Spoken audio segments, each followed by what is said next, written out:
Okay, let's get done with Macbeth, and then that can be the end of that. Hopefully this will help you with your exams and whatever. Okay, Act 5, Scene 1. A room in the castle at Dunsinane in Scotland. Enter a doctor and a waiting gentlewoman. Doctor, I have 2 nights watched with you, but can perceive no truth in your report. When was it she last woke? Okay, so the last 2 nights, the doctor has been with Lady Macbeth's nurse, let's call it that, and he hasn't seen her sleepwalk, so he's asking when last did she sleepwalk. The gentlewoman, since his majesty went into the field, I have seen her rise from her bed, throw her nightgown upon her, unlock her closet, take forth paper, fold it, write upon it, read it, afterwards seal it, and again return to bed. Yet all this while in a most fast sleep. So she basically wrote a letter and then in her sleep. Doctor, a great perturbation in nature to receive at once the benefit of sleep and do the effects of watching.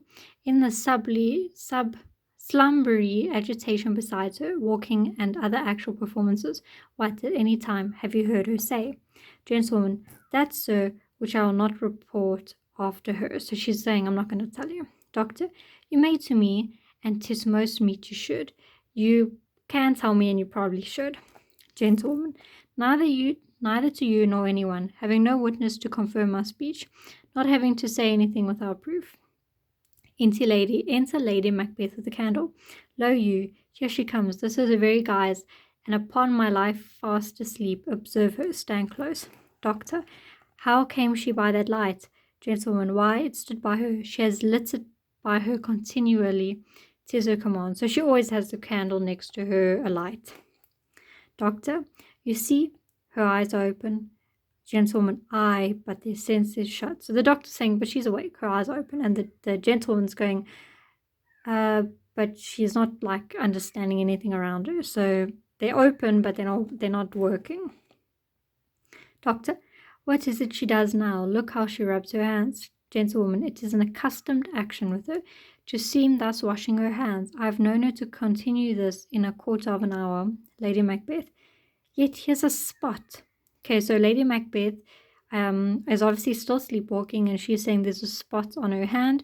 So we know that this is her thinking of the blood on her hands after getting rid of King Duncan, and she is trying to wash it off.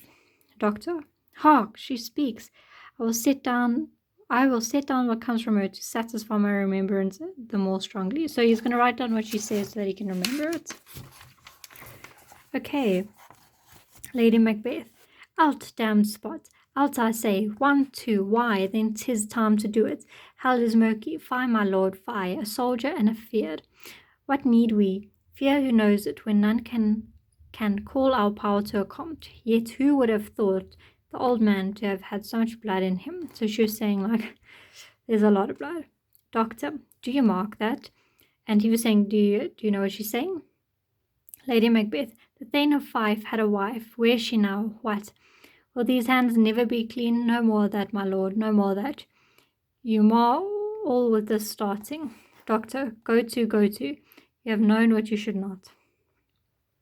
Okay, gentlewoman, she has spoken what she should not. I am sure of that. Heaven knows what she has done. Lady Macbeth, here's the smell of the blood still. All the perfumes of Arabia will not sweeten this little hand. Oh. Doctor, what a sigh is there? The heart is sorely charged. Gentlewoman, I would not have such a heart in my bosom for the dignity of the whole body. So she's saying she doesn't want to swap places with her. Doctor, well. Pray God it be, sir. I hope she is going to be well. Doctor, this disease is beyond my practice, yet I have known those which have walked in their sleep, who have died holily in their beds. Lady Macbeth, wash your hands, put on your nightgown, look not so pale. I tell you yet again, Banquo is buried, he cannot come out one's grave. Okay, so she's basically saying she had a nightmare of Banquo as well. Doctor, even so. Macbeth, to bed, there's knocking at the gate. Come. Come, give me your hand. What's done cannot be undone. To bed. Lady Macbeth off. Doctor, will she now go to bed? Gentlewoman, directly. Doctor. Foul whisperings are abroad. Unnatural deeds do breed unnatural troubles. Infected minds to their deaf pillows will discharge their secrets. More needs she the divine than the physician. God forgive us all. Look after her. Remove her from the means of all annoyance, and still keep eyes upon her. So good night, my mind. She has mated and amazed my sight. I think, but dare not speak. Okay.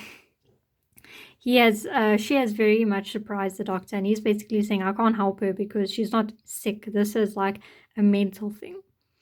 Gentleman, good night, good doctor. Doctor and waiting gentleman off. Scene 2. The countryside near Dunsane. Enter Meneth, Caithness, Angus, Lennox, soldiers with drums and colours. Menteith. The English powers near, led on by Malcolm. His uncle Seward and the good Macduff. Revengers burn in them, for their dear causes would to the bleeding and the grim alarm excite the mortified man. Okay, so this army is going to avenge a dead man. Angus, near Burnham Wood, shall we meet them? That way they are coming. So near Burnham Wood, that's very similar to the witch's prophecy. Caithness, who knows if Donald Bane be with his brother?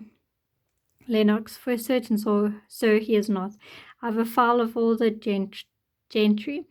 There is Seward's son, and many unthrow youths, even now protest their first of manhood. Meneth, what does the tyrant? So what is Macbeth doing? Caithness, great Dunsinane, he is strongly fortified. Some say he's mad, others that lesser hate him do call it valiant fury, but for certain he cannot buckle his distempered cause within the belt of rule. Angus, now does he feel his secret murders sticking on his hands, now minutely revolts upbraid his faith breach. Those he commands move only in command.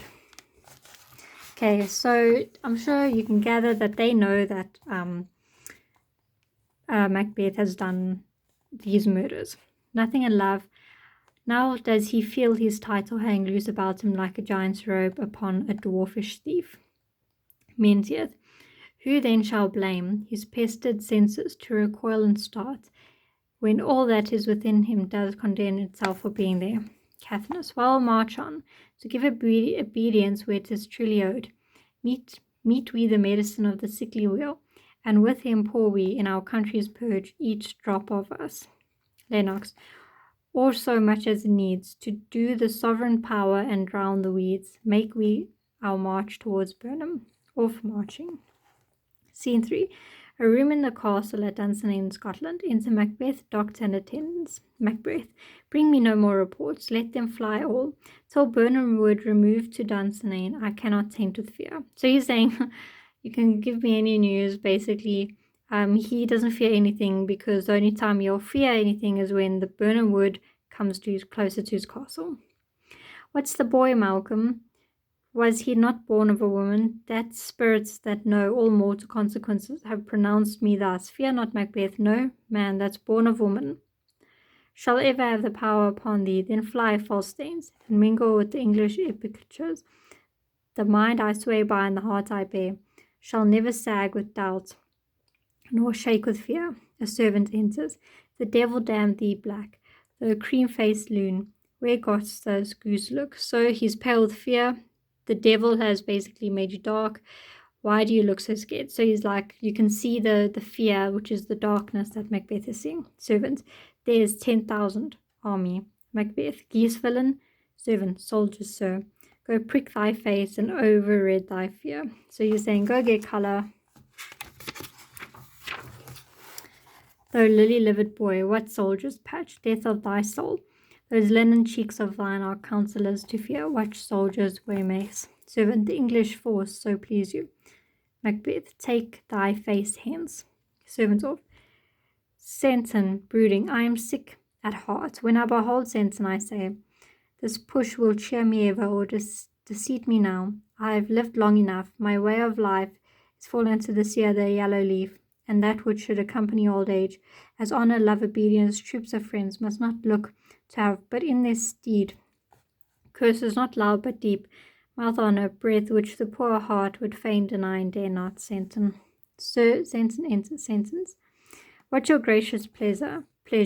Macbeth. What news more? Sensen. All is confirmed, my lord, which was reported. So the news is true. Macbeth. I'll fight till from my bones my flesh be hacked. Give me my armor. Sensen. 'Tis not needed yet. Macbeth. I'll put it on. Send out 2 horses. Skirt the country road. Hang those that talk of fear. Give me mine armor. Send him off to fetch armor. How does your patient, doctor? So he's asking how Lady Macbeth is. Doctor, not so sick, my lord, as she has trouble with thick coming fantasies that keep her from her rest. So she's just mentally, has a bit of mental issues. So Macbeth says, cure of that, canst thou not minister to a mind diseased, pluck from the memory of the rooted soul?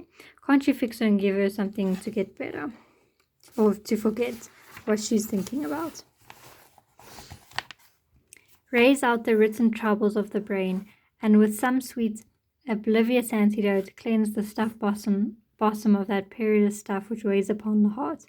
Doctor, therein the patient must minister to himself. Sensen returns with armor and an armorer, who immediately begins to equip Macbeth. So someone else is dressing Macbeth. Throw physic to the dogs, I'll none of it. Come, put mine honor on, give me my staff.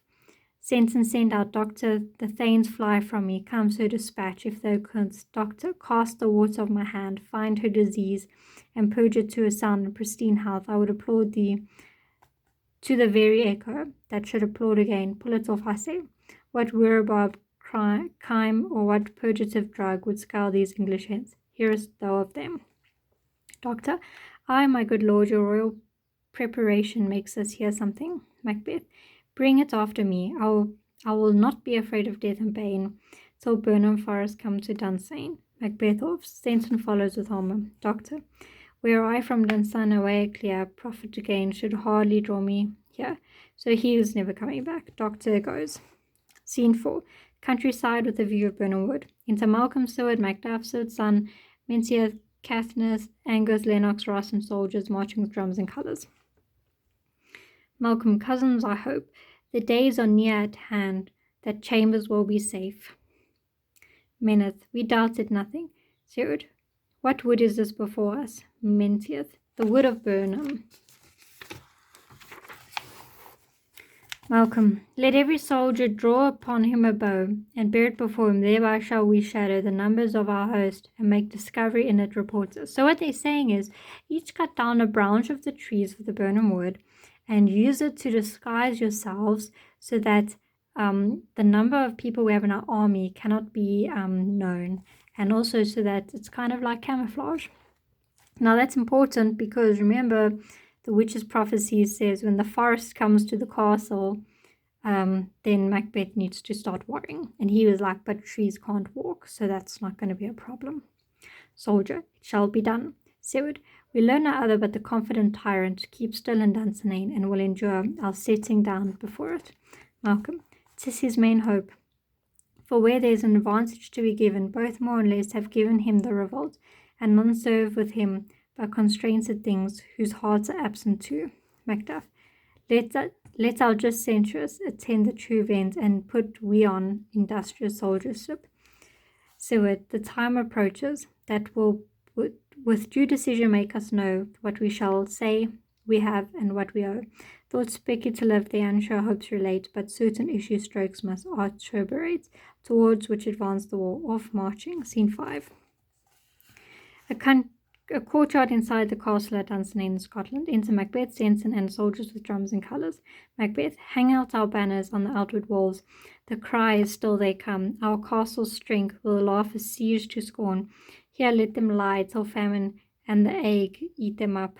Were they not forced with those that should be ours, we might have met them therefore beard to beard, and beat them backward home. A cry of woman from within. What is that noise? Sensen, it is the cry of woman, my good lord. Sensen off. So Lady Macbeth, Lady Macbeth, she's died. So yes, she is Lady Macbeth. Aside, I have almost forgotten the taste of fears. The time has been, my senses would have cooled to hear a night shriek, and my full of hair would a dismal treatise rouse and stir, as live were in it. I have sipped with full horrors, direness familiar to my slaughterous thoughts, cannot one start me. Senton returns. Wherefore was that cry? Senton, the queen, my lord, is dead. So now she's Lady Macbeth. Okay, Macbeth. She should have died hereafter. She should have died at a more convenient time. There would have been a time for such a word. Tomorrow and tomorrow and tomorrow creeps in this petty pace from day to the last syllable of recorded time, and all our yesterdays have lightened fools the way to dusty death. Out, brief candle, life's but a walking shadow, a poor player that struts and frets his hour upon the stage, and then is heard no more. It is a tale told by an idiot, full of sound and fury, signifying nothing. Enter a messenger. Thou comes to use thy tongue, thy story quickly. Messenger, my gracious lord, I shall report at that which I say I saw, but know not how to do it. I need to tell you something, but I don't know how. Macbeth, well, say, sir. Messenger, as I did stand my watch upon the hill, I looked toward Burnham, and anon methought the wood began to move. Macbeth, liar and slave. Messenger, let me endure your wrath, if it not be so. Within this 3 mile may you see it coming, I say, a moving groove. Macbeth, if thou speakest false, upon the next 3 shalt thou hang alive. So he's saying if you are lying, you're basically going to also get hanged. Till famine cling thee. If thy speech be sooth, I care not if thou dost for me as much. I pull in resolution and begin to doubt the equivalation of the friend find that lies like truth. Fear not till Burnham would come to Dunsane, and our wood comes toward Dunsane. Arm and out. If this which he avouches does appear, there is no flying hence nor tarring here. I begin to be aweary of the sun. I wish the estimates of the world were now undone. Ring the alarm bell, blow, wind, come, rack. At least we'll die with harness on our back. They hurry off. Scene 6. A plain near the gate of the castle at Dunsane in Scotland. Okay, this is the army again. Macbeth. Now, near enough, your leafy screens throw down, and show like those you are. You are worthy, uncle. Shall it with my cousin, your right noble son, lead our first battle? Worthy Macduff, and we shall take upon what else remains to do according to our order. So it fare you well. Do we but find the tyrant's power tonight, let us be beaten if we cannot fight. Macduff, make all our trumpets speak, give them all breath. Those clamorous harbingers of food and death, they go forward, their trumpets sounding. Scene 7. Another part of the plain, near the gate of the castle at Dunsane. Enter Macbeth. Macbeth. They have tied me to a stake, I cannot fly, but bear-like I must fight the course. What's he that was not born of a woman? Such a one I am to fear or none. Young steward enters. What is thy name? Okay, so they're asking Macbeth what his name is. Macbeth. Thou'lt be afraid to hear it. Young steward. No, thou callest yourself a hotter name than any is in hell. My name is Macbeth's. Macbeth. Young steward, the devil himself could not pronounce a title more hateful to mine ear. So he's saying even the devil can't say something as horrible as that to me. Macbeth. No, nor more fearful. So Macbeth is saying nor something more scary. Young steward. Thou liest, abhorred tyrant, with my sword I'll prove the lie those speak. They fight and young steward is killed. Macbeth. Thou was born of woman, but swords I smiled at, weapons laughed to scorn, brandished by a man that's of a woman born. So Macbeth is like, no one can kill me because everyone is born of a woman. Macbeth off. Immediately sound of more frightening is heard. Macduff enters. Macduff. That way the noise is. Tyrant, show thy face. If thou best slain and with no stroke of mine, my wife and children's ghosts will haunt me still. I cannot strike at wretched cones, whose arms are hired to bear their staves. Either thou, Macbeth, or else my sword, with an unbattered edge, I sheathe again undeeded. There thou shouldst be, by this great clatter, one of the greatest notes seems bruited. Let me find him fortune, and more I beg not. Macduff off. Alarms. Malcolm and old Sirrod enter. Sirrod, this way, my lord. The castle's gently rendered. The tyrant's people on both sides do fight. The noble thanes do bravely in the war. The day almost itself professes yours, and little is to do. Malcolm, we have met with foes. that strike beside us, Stuart. Enter, sir, the castle, off through the castle gates. Okay. Scene 8. On the plain near the castle gate at Dunsinane, into Macbeth. Macbeth, why should I play the Roman fool and die on my own sword? While I see lives, the gashes do better upon them. Macduff enters behind him. Macduff, turn, hellhound, turn. Macbeth, of all men else I have avoided thee, but get thee back. My soul is too much charged with the blood of mine already. So his family's blood is on him already, and he doesn't want to add to it because he's saying, I'll kill you, Macduff. Macduff, I have no words. My voice is in my sword. Though bloody a villain, then terms can give thee out. They fight alarms. Macbeth, thou losest labour, and easiest mayest thou the entrenched air with thy keen sword impress as make me bleed. Let fall thy blade on vulnerable crests. I bear a charmed life which must not yield to one born of woman. So Macbeth is saying, you may as well not fight me. You're wasting your time because I cannot be killed because you were born of a woman. So Macduff, despair thy charm, and let the angel whom thou still hast served tell thee Macduff was from his mother's womb untimely ripped. So Macduff is saying, let that dark angel who basically lied to you let you know that I wasn't born a natural birth. I was taken out by a cesarean section, so technically he was not born of woman. Macbeth, cursed be that tongue that tells me so, for it hath crowd my better parts of man, and be these juggling fiends no more believed, that pulse us with us in a double sense, and keep the word of thy promise to our ear, and break it to our hope. I will not fight thee. So this scares Macbeth. He watches the witch. He knows that the witches have juggled the truth, and now he doesn't want to fight. Macduff, then yield thee, coward, and live to be the show and gaze of the time. We'll have thee, as rarer monsters are, painted upon a pole underwards. Here you may see the tyrant.